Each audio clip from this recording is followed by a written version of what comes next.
ખેડૂતો ભેગા થયા છે અને પોતાની માંગ લઈને અહીંયા આવે છે, શું મુદ્દો છે? અત્યારે રાધાનેસડાથી મોઢેઠા સુધી પાવરગેટ કંપનીની 765 કેવીની લાઈન નીકળી રહી છે.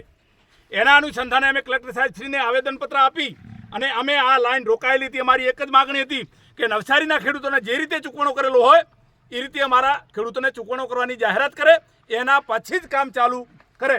અત્યારે ગોચરની જમીન હોય, પડતર જમીન હોય, ત્યાં આ કંપનીવાળાએ કામ ચાલુ કરેલું છે.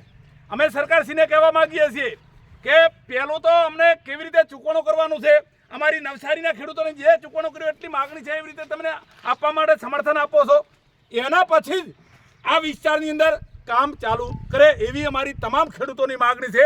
રાધાનેસડાથી છે મોઢેઠા સુધીના તમામ ખેડૂતોની માગણી છે.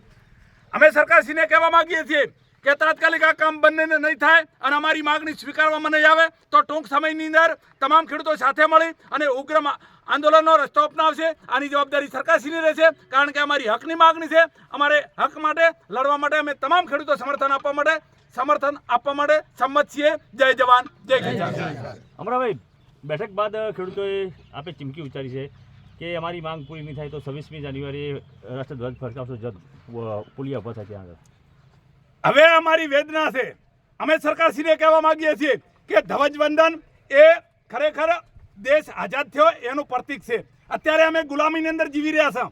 અમારી જમીનો સરકારશ્રી અને આ કંપનીઓવાળા અમારી સંમતિ વગર એમના પોલ ઊભા કરવાનું સમર્થન આપી રહ્યા છે અને કામ કરી રહ્યા છે. એટલે અમે 26મી જાન્યુઆરીએ ધ્વજવંદન કરી અને સરકારશ્રીને પણ કહેવા માંગીએ છીએ કે અમારી વેદના છે. આજે પણ અમે ગુલામીની અંદર અમારો દેશ જીવી રહ્યો છે. આવતા સમયની અંદર આઝાદ કરવાનો પ્રયત્ન અમે તમામ ખેડૂતો સાથે મળી અને કરવાના છે. જય જવાન, જય કિસાન.